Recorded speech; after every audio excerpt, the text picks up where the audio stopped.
press event. So. Actually, I had a meeting yesterday with the leadership of all of the unions up in my office. We routinely meet, and yesterday we provided updates to them on, one, the announcement today. Secondly, we updated them on the acquisition of the new technology, the smartphones, the tablets, the camera program, how that's moving along.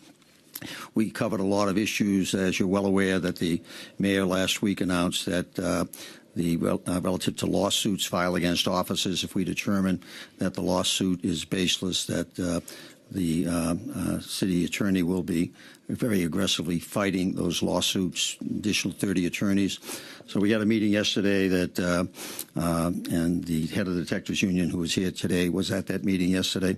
This morning I met for another hour and a half with Lou Turco, who is the head of the Lieutenants Benevolent Association, to respond to a letter that he had sent to the mayor and I with some recommendations dealing with issues of concern to not only the Lieutenants Association but the other entities, and we're acting on some of those. So we have very active engagement and dialogue with all of the unions, sometimes public that you report on, but there have been many other meetings that have been held over the last number of months, over the last year, that are not necessarily, the one yesterday was not a public meeting per se, but no, so in terms of the uniforms, are all aware of this. And in fact, all credit to the unions. They raised this issue about 2 weeks ago, I think.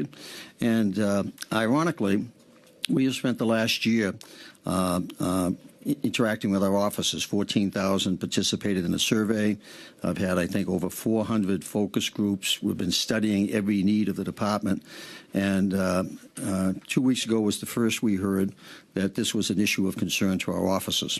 So that's why I talk about the speed with which the mayor and the city council, within 2 weeks of hearing that this was in fact a concern of our members that had not been voiced to me in the past year, here we are today basically announcing that we're going to replace all of them over the next year. And